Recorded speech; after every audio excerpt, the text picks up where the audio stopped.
writer behind 99geek.ca, Andrew Geczy, and this is being recorded on Monday, June 14th, 2021. My goal in life has always been to write for television, but it's a goal I've had little luck so far in attaining. So instead, I've resorted to self-publishing novels on Amazon, but writing the monthly chapters like episodes of TV shows that people can download at 99geek.ca. Every chapter is released in 4 parts, a teaser in 3 acts, and every month features a different book spanning both science fiction and fantasy and every genre in between. That's right, I wrote all the books featured on this podcast trying to make ends meet in what feels like a poverty nightmare. I'm doing all of this alone, living off unemployment insurance. I don't have a budget, I don't have a team, no editors or producers, I have no backup, no support. I'm completely alone, pro bono, with nothing but my passion for telling stories, and thus I ask you not to judge me or my work or my production values too harshly. I'm doing the best I can, trying to wear all the hats. Tonight we'll be reading from Phase 3 of Season 1 of 99% Geek, a chapter of a book entitled Royalty. Remember, you can follow along at 99geek.ca. Chapters are somewhat standalone, but at least make sure you start on week 1 for the recap. This is not week 1. This is chapter or episode number 2 of Royalty, entitled On the Road Again. And so we continue with week number 2. Derman waded into the lake until it was past his knees, cupping some water in his hands and letting it wash over his tanned skin. The sun was bright that morning, and hot, and the water on his skin was cold and refreshing. It hadn't been the first time he'd awoken to find his bed empty. Even after all these years, his wife had never gotten used to saying things like goodbye. She usually preferred to make a big deal of her return instead of her leaving. Sometimes she wouldn't even give him a chance to tell her he loved her. This was one of those times. Did it bother him? Sure. But there was no changing Lynn. She changed you, never the other way around. That was what Derman had learned. You couldn't even change her mind unless she wanted you to. It was a stubbornness he had seen grow in his daughter, too. He cupped his hands again, lifting water from the lake over his head and splashing his mop of hair. He then let himself fall back, his hair soaking in the cold waters. When he surfaced, he spotted a woman watching him on the shore, and he stood up in surprise, squinting to see who it was. It took multiple seconds before he realized he was standing up too straight, giving the woman a full view of his thickened berries. Derman lowered himself awkwardly back into the water with a plop as he recognized a person watching him without his consent. "Mrs. Mayer," Derman called out to her, trying to gather up what was left of his dignity. "Can I help you?" He knew why she had come. She hated Marilyn, always had, and Derman wasn't even sure why.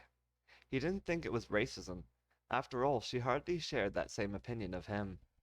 The mayor would keep a good distance whenever Lynn was around, but the moment Derman's wife was gone, the woman seemed to know. Christina Knowles was in her 40s, similar in age to Lynn, though much less weathered. She was pale and fair-skinned, always wearing long flowing dresses of spring colors, or just plain white. This time it was a combination of the two, a colorful spring dress with another layer of white over top. "She's gone, isn't she? She's gone, isn't she?" Tina yelled out from the shore. I didn't know where I was going with that. Maybe she's just sleeping in," Derman muttered sarcastically, knowing better than to think she could be fooled. "No," Christina said, waggling her finger at him and wading out into the lake to join him. She didn't even bother taking off even a single layer of her dress, and as it got wet, it dragged behind her. "No, she's gone," Tina said as she got closer, seeming sure. "The blacksmith's boy was up early this morning gathering firewood for his smithy, and he saw your wife and daughter making through town and out along the north road." Derman started to say as she saddled up close and drew up her legs so she too could float and stroke at the water. I'm not decent." "I noticed," Mayor Knowles told him with a smile a mere 6 feet away. She saddled up closer and whispered in his ear, "Do you think she'd be upset if she saw us like this?" "No," Derman said, not letting her egg him on, "because she trusts me." The mayor frowned. "Okay," she said, floating back a couple feet. "So why did she leave? Do I need to be concerned?" Tina asked him. Why should her comings and goings concern you? He asked back with a raise of his eyebrows at her. Anything to do with this village is my concern, Tina Knowles insisted, and she's a member of this village. Not if you had your way, Dermot muttered. But you can relax. Her business doesn't concern Westerly. He frowned after a moment. Hopefully. Tina frowned as well. Whoops. There. I thought you said I could relax, she said quickly. That didn't sound very relaxing. Her arms beat at the water only more furiously as she got agitated. And my Word has, as you can see if you're watching the video edition, my Microsoft Word has decided to glitch out in a pretty insane way. Okay. Maybe we just give it a second for the word processor to catch up with whatever the fuck was happening. Or, oh my god. What the hell? Hello? Let's try minimizing it, bring it back. There we go. Alright, what was the last thing? Okay, her arms are beating furiously as she got agitated. That doesn't sound very relaxing, he sighed, wondering how much was safe to tell her. But she was right. Anything to do with the village's safety was her concern. The royals attacked Goldak's trading outpost, he told her, and the words left his mouth. And as the words left his mouth, she planted her feet, her face growing only more stern. Westerly had traded with Goldak in the past, and she was likely aware of his relation to Lynn. How bad was it? She asked him, probably imagining smoking scorched ruins. He shook his head. There is nothing left, was enough for him to get across.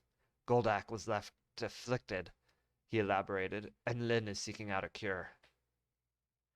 Taking the northern roads? Tina asked, backing herself away from him towards the shore. There's been talk of attacks up that way. She didn't sound concerned for Lynn, both of them knowing she could take care of herself. Instead, her thoughts quickly pivoted. What if the royals decide to attack our village while Lynn is away? As much as Tina hated Lynn, and forced their family to build their home on the outskirts of her village instead of within the limits proper, it was always obvious how much Tina respected Lynn's strength and looked to Lynn for safety and protection. Maybe you should take protecting the city in your own hands, Dermot suggested as Tina reached the shore and picked up his towel. You mean like start a militia? Tina asked, and she tossed a towel across the divide between them. Dermot caught it as he rose from the water after her and covered his waist. You leading a militia? Dermot asked. That would be a joke. She nodded. I know, she said, her dress sticking to her body in odd places as she tried to wring out some of the moisture. That's why I want you to lead it. Dermot stuttered. I'm not. I'm a farmer, Mrs. Mayor Knowles. Surely you've picked up something from your time married to your wife, Tina insisted. I just want you to share what you know with some of the others in town. She made for the path back into the village. There's a village meeting at noon. Can I trust you to be there? Do I have a choice? Dermot asked, fully expecting her to just bring the meeting to him if he didn't show. She pointed at him from above him on the hill. Now you're getting it. Scene change. Bum bum ba-da-ba-dum. Scene change. Bum bum ba-da-ba-dum. Scene change. Bum bum ba-da-ba-da-ba-da-ba-dum. What you doing? That didn't sound like a girl's voice. What you doing? The big girl asked on the grassy hill over him. She was a couple years older than Ronan, and when he ignored her and walked away from her towards their field, she picked up a small rock and threw it at him. Ow! Ronan complained, turning around angrily. Stop that! You don't get to hurt me like that anymore. Yeah? The girl asked. And why not? Because I have a new friend, Ronan yelled at the girl. Come on, Lexi, a boy with long blonde hair said from behind the large bullying girl. Leave him alone. The two of them would regularly come to the outskirts of their village to pick on Ronan, but it was more Lexi than Gorky. Gorky just followed along 'cause he had to. They acted often like brother and sister. Gorky in between Ronan and Lexi in age, But Ronan knew that they weren't actually related. In fact, Ronan was pretty sure Lexi planned to marry Gorky one day, whether Gorky wanted to or not. With his long hair and fair skin and Lexi's butch frame, Gorky often looked more like a girl than Lexi did. If they ever got married, Ronan wasn't quite sure which of them would wear the dress. Not that there was anything wrong with that. Ronan thought Gorky would look quite nice in a dress. You want to meet my new friends? You want to meet my new friend? No S. Ronan asked them, and Lexi snorted, but Gorky didn't. Sure, Gorky said, sliding down the hill to join Ronan. Where is he? I don't know why it's Gorky's sitting into an underwear gnome, but yes. First, we steal underwear. Step 1, we steal underwear. Step 2, Step 3, profit. Hooray! We're the underwear gnomes. The underwear gnomes are we. All right, where were we here? Sure, Gorky said, sliding down the hill to join Ronan. Where is he? Out in the field, Ronan said. I'll race you. Come on. Ronan hit Gorky on the arm, and with that they both took off, running into the field and coming to a stop at his uncle. Same time, Gorky said, touching his uncle at the same time as Ronan. It's a tie. He grabbed Ronan's hand and lifted both their hands into the air, cheering as if they had an audience. Hooray! Now I feel like Gorky is some kind of Disney animated character or something. He's the, shall we say he is the, what's the name of that? Snowman.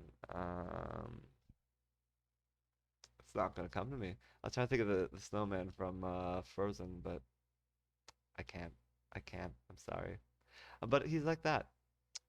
Though Gorky was breathing heavy, Ronan was pretty sure the older kid had let him win. Gorky couldn't have been more Lexi's opposite. I'm only here because Gorky wanted to, Lexi said, catching up to them a good minute later. She looked up at the statue of Ronan's uncle, though his eyeline was only an inch above hers, him being on his knees and she being tall for a 7-year-old. Is this your friend? Excuse me. Actually, he's my uncle. Nope, wrong voice. Actually, he's my uncle, Ronan told them. He used to be like a person and stuff, but now he's just a statue, and only I can hear what he's saying. That's dumb, Lexi said, looking to punch Ronan. I'm not doing a very good job of reading here. That's dumb, Lexi said, looking to punch Ronan. How's he going to protect you from me? Before she could even lay a hand on him, however, Gorky shoved her back first. I think it's cool, Gorky told Lexi. He turned to Ronan and grabbed his hand. What's your uncle saying now? He says he likes you, Ronan said, feeling himself blush a little. He didn't say anything, Lexi argued angrily. Statues don't talk because statues aren't people. She grabbed Gorky's other hand and tried to pull him away from Ronan, but Gorky didn't let go of Ronan's hand. Come on, Lexi begged. I want to stay with Ronan, Gorky said, squinting through the bright sun at her as she let go of him and crossed her arms. Fine, she said, pretending not to care at all, though Ronan could tell she did. I'll see you at the meeting later, then. She turned around and left them back for the village proper. Gorky looked at Ronan with a big smile on his face. Now that she's gone, you want to play ball? Ronan nodded. Can we include my uncle? He asked hopefully. Gorky gave a big nod and a smile. We can play shorty in the middle. Come on, I'll show you. He ran to one side of Goldak and pointed to the other.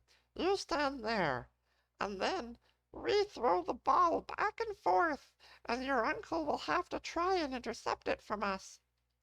Cool, Ronan said, catching the ball as Gorky threw it over the stone form of his uncle. It's coming back now. He threw the ball, but it bounced off the statue of his uncle. Oh, sorry, he said quickly, hoping Gorky didn't mind. The kid was laughing at him. Looks like your uncle just got a point. Ronan smiled.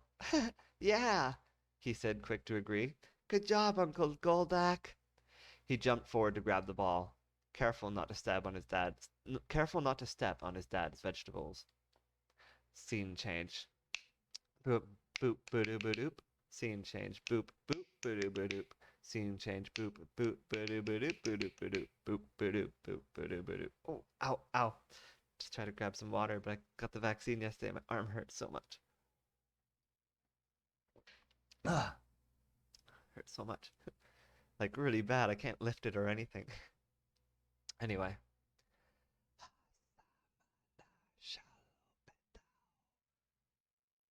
Did you hear that? Then asked, looking at her daughter, only to find Allison not even paying a little attention. Allie wouldn't have noticed a whisper, even if it was more than just a delusion. The dead trees of the wood that surrounded them, all shriveled and gray and naked, were still and silent and not even swaying, the breeze was so light. From what I can tell, Allie called out from her horse, Bill, her nose buried in a map of the region on the page of one of her books, we should be coming to another fork in the road. No kidding, Lynn muttered as her horse Bet came to a stop at that very fork. The sun was at the very top of the sky, beating down on them like a sweltering flame. Lynn pulled out one of her canteens of water and took a long swig, watching her daughter with bemusement as the teen was absorbed in the pages in front of her. Allie looked up to see why they had slowed, surprised to see the fork. Oh, we're already there, she exclaimed enthusiastically, patting Bill gratefully for knowing to stop without her input. Do your books tell you which path we need to take? Lynn asked, not expecting a response.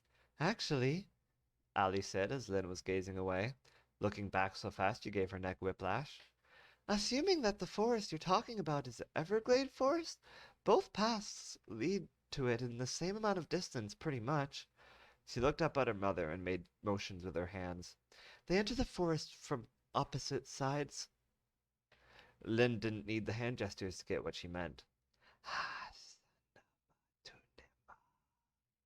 Lynn heard more whispering, and she turned her horse a full 360 degrees to search their surroundings.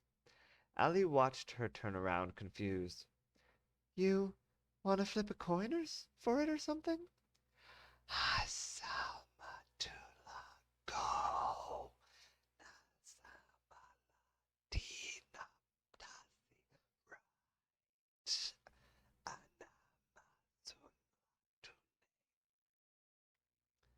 Allie pulled out her coin and flipped it, catching it in the air and putting it on the back of her hand. She lifted her one hand from the other and shrugged. The coin says go right.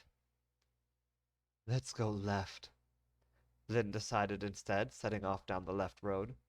Allie encouraged her horse to follow after her mother's, though even the horse seemed to want to go right. Was your gut saying this way?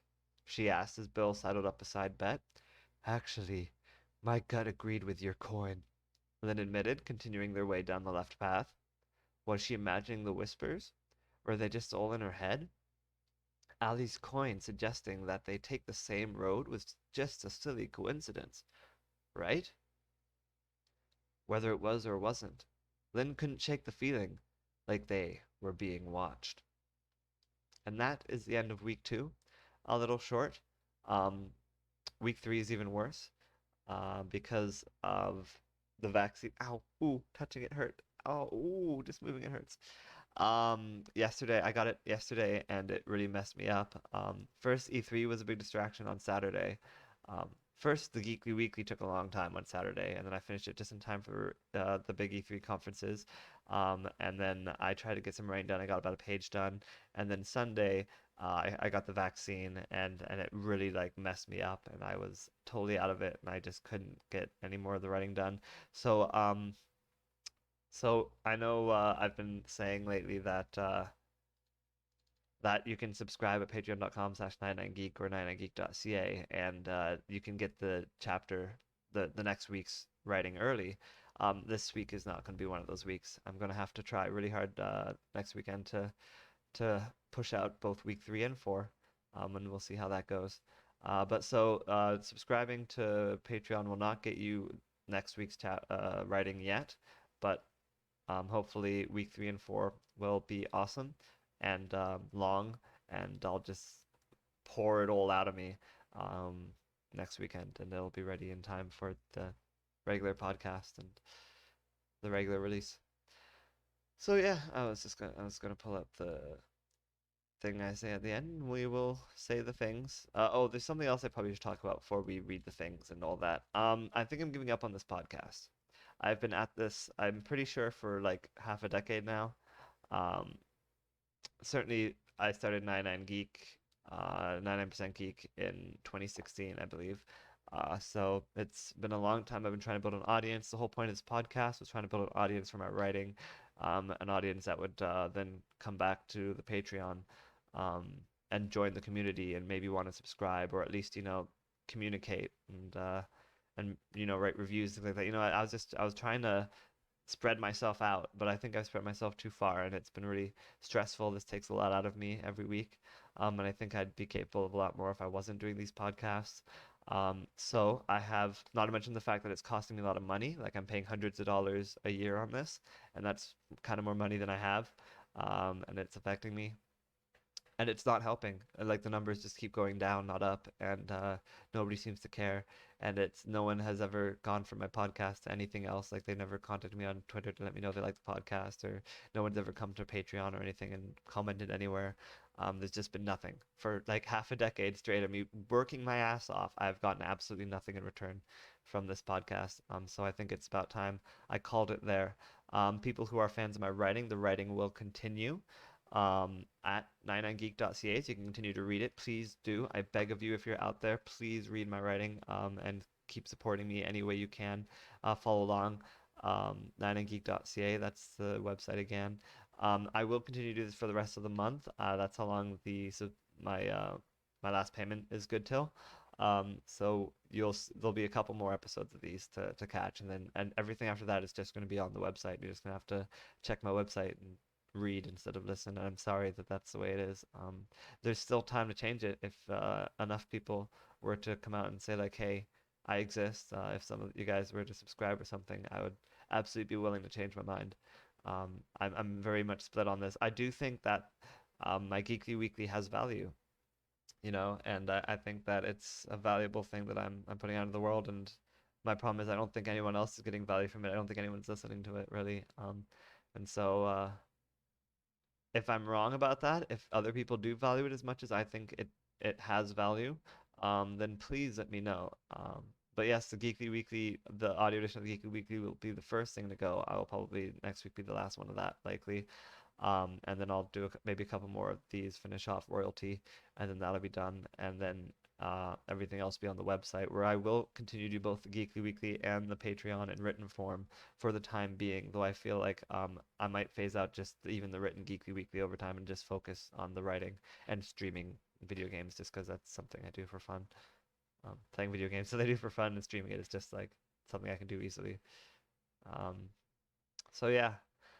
Anyway, my name is 99 my name is 99% Geek. Wow, I changed it. I'm like Prince, or the what was it, the symbol formerly known as Prince, or something crazy like that. I don't know. But anyway, my name is Andrew Geczy and my brand is 99% Geek, found at 99geek.ca. I'm a writer writing monthly chapters of novels like episodes of TV shows, releasing them in 4 weekly segments, a teaser and 3 acts on Mondays at noonish on my Patreon page. Every month it's a different book over a range of genres, and they sometimes even cross over and connect. At the end of the month, the finished chapter is added to the PDFs attached at the bottom of every post. Finally, the finished books are self-published on Amazon. There's a dark fantasy story about a post-apocalyptic world where powerful royals rule and enslave the remaining people struggling to survive on the last remaining landmass. There's also a sci-fi story about a people on a dying world who have built a ship to a new one, but their project is almost brought down by a terrorist organization within their own ranks. Finally, there's a crossover story where characters from my other books are brought into the distant future where the princess of a far advanced civilization, one that lives in a solar system-sized megastructure around a Dyson Sphere, needs help defeating her twisted, power-hungry brother. And all these stories will be outside the paywall for all to enjoy as new episodes release weekly, and the finished chapters will be attached at the bottom of every post on the site in convenient PDF format, readable on computers, tablets, ebook readers, and phones at the end of the month. But that's not all my stories. There's also urban fantasy tales about a teenage girl turned into a vampire against her will, or a scorned lover investigating paranormal phenomena, or a journalist covering news and politics in the Middle East. And there's a fantasy story about a fallen angel trying to stop the end of the world. All of these stories are published and available on Amazon, and are also safe and sound behind the paywall in PDF format attached to an archive at the top of my Patreon page. Only viewable by subscribers, my entire library of work, thousands of pages worth, is easily accessible to every subscriber at any level. There's even a Geekly Weekly blog which covers all the news you may have missed over the week, as well as ranks a week's worth of television and makes predictions on what new pop culture things might be in the public consciousness for the next week. It releases every Saturday at noonish. Finally, I do video game streams, both multiplayer matchmaking as well as single-player campaign playthroughs. You can see me play games like Final Fantasy, Call of Duty, Hitman, and more. Watch them as they happen at twitch.tv/wingcommander4, or wait till I release the recorded videos on days when I have nothing else to release. And you can see it all in one place. So stay tuned and maybe subscribe. It's only $1 and the support you show will go a very long way, I promise. There are also higher tiers. Give $5 one month and you can name a character or location or suggest a thing you might want to see. Basically, you get to give a noun, and then I promise to incorporate that noun into one of my stories somehow. Maybe not the same month you give the suggestion, but within 3 months guaranteed. No matter how crazy, you can't sabotage me, I promise. Think of it like a fun improv game, and you can keep giving nouns for every month you pay at the $5 tier. Or if you give $10, you don't get 2 nouns, but you can give a description to go with your noun. Describe the personality of your character, or the look of your location, or the importance of your item. For $10, you get a noun and a description. You can also give $1 towards supporting my efforts at video game streaming or my weekly blog if that's more where your interests lie. And all subscribers at every tier will have early access to my writing except for this week. Unedited, but released a week early if you finish the current week and feel excited to find out what happens next, except for this week. I'm sorry. Blame E3 and the vaccine. And you can blame me too, because I suck. It's been a rough weekend. I even caved on smoking, and I bought a pack, and it's horrible. Don't smoke ever. It's horrible. Don't do it. Anyway, I'm as poor as it gets, living paycheck to paycheck, and sometimes starving, so I understand if you are too. I don't want to take food out of your mouths. Your attention is enough. Say something. Comment here, or at the very least, follow me on Twitter at Andrew Geczy, or Instagram at wingcommander4. Remember, you can leave a review if you read one of my books. Any reviews on Amazon/Goodreads or subscriptions here, or comments on social media will just encourage more people to check out my work and allow me to grow. I can't do it without your efforts. That's 3 different ways you can help. Write reviews on any site that lets you, subscribe here for as low as $1, or at the very least, use your voice to let me and the world know you like what you read here. Live long and prosper. May the force be with you. Long live Marceline the Vampire Queen. Remember that Kong bows to no one, but Godzilla is the king of all monsters. We are the 99% Geek. Thank you.